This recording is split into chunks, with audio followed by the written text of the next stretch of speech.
Hello students, welcome to knowledge nest. आज हम एक ऐसी कहानी सुनेंगे जो कि गोवा के एक ट्रेडिशनल विलेज बेकर, गांव के पुराने बेकर के बारे में है। इस बेकर की सोसाइटी में आज भी बहुत ज़्यादा इम्पोर्टेंट जगह है। हमारे बड़े बुजुर्ग, ग्रैंड पेरेंट्स या ओल्डर पीपल अक्सर याद करते हैं बड़े प्यार से उन पुराने पोर्तुगल के दिनों को, जब पोर्तुगल के लोग गोवा में रहते थे और उनकी फेमस पाव रोटियां यानी लोव्स ऑफ ब्रेड्स भी थी। तो वो जो पाव रोटी खाने वाले लोग थे पुर्तगाली, हो सकता है वो अब चले गए हों, पर पाव बनाने वाले यानी बेकर्स आज भी हैं। आज भी हमारे बीच में वो लोग हैं जो आटा मिक्स करते हैं, उसे शेप देते हैं जिसे हम मोल्डर्स कहते हैं, और जो पाव सेकते हैं, बेक द लोव्स। उनकी वो बहुत पुरानी सालों से चलती आ रही भट्टियां जिसे फर्नेसेस कहा जाता है, आज भी हैं। उन भट्टियों में आग अभी तक बुझी नहीं है। सुबह सुबह जो ट्रेडिशनल बेकर पाव वाला आता था, उसके बांस यानी बैम्बू की ठप ठप और छन छन की आवाज़ जिंगल करती हुई अब भी कुछ जगहों पर सुनाई देती है। ये आवाज़ उसके आने की खबर देती थी। हो सकता है कि अब पिता ना रहे हों, पर बेटा अब भी फैमिली का ये काम आगे बढ़ा रहा है। गोवा में इन बेकर्स को आज भी पैडर के नाम से जाना जाता है।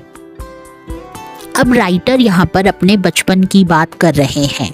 राइटर के बचपन में गोवा में बेकर उनका दोस्त, साथी और रास्ता दिखाने वाला होता था। वो दिन में कम से कम 2 बार आता था। एक बार सुबह जब वो पाव बेचने निकलता था, और फिर दूसरी बार जब वो अपनी बड़ी टोकरी खाली करके वापस आता था। उसके बांस की छन छन की आवाज़ से हम, राइटर बता रहे कि नींद से जाग जाते थे और उससे मिलने के लिए दौड़ पड़ते थे। ऐसा क्यों था? क्या हम पाव की मोहब्बत में दौड़ते थे? बिल्कुल भी नहीं। पाव जो है वो रोटियां तो घर की नौकरानी या फिर बेस्टाइन खरीदती थी। हम तो उन गोल गोल ब्रेड बैंगल्स, चूड़ी जैसे पाव का वेट करते थे, जिन्हें हम बहुत ध्यान से चुनते थे। कभी कभी वो खास मीठा पाव भी होता था। अब बेकर आता कैसे था?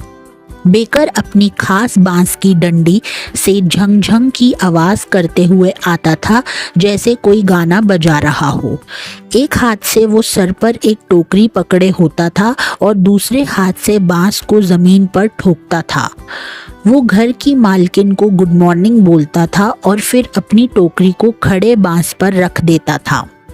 हम बच्चों को हल्के से डांट कर अलग कर दिया जाता था और पाव नौकर को दिए जाते थे, पर वो बच्चे कभी भी हार नहीं मानते थे। वो बेंच पर या छत की मुंडेर पर चढ़कर टोकरी में झांकते थे, कैसे भी करके। राइटर को आज भी उन पाव की खास खुशबू याद है। बड़े लोगों के लिए पाव होते थे और बच्चों के लिए बैंगल्स, ब्रेड बैंगल्स। तब वो बच्चे अपने दांत ब्रश करने या मुंह अच्छे से धोने की भी परवाह नहीं करते थे। और वो ऐसा क्यों करते थे? आम के पत्ते से दातून यानी कि टूथब्रश तोड़ने की तकलीफ कौन उठाता? और ये ज़रूरी भी क्यों था? शेर तो कभी अपने दांत ब्रश नहीं करता। गरम चाय सब कुछ अच्छे से धो और साफ कर सकती थी आखिर में तो। अब बेकर की यहाँ पर इम्पोर्टेंस बताई गई है गोवा के गांव में। शादी के तोहफे, बोल जिसे हम बोलते हैं, उसके नाम की मीठी ब्रेड के बिना अधूरे होते थे। बिल्कुल वैसे ही जैसे कोई पार्टी या दावत बिना ब्रेड की फीकी लगती थी।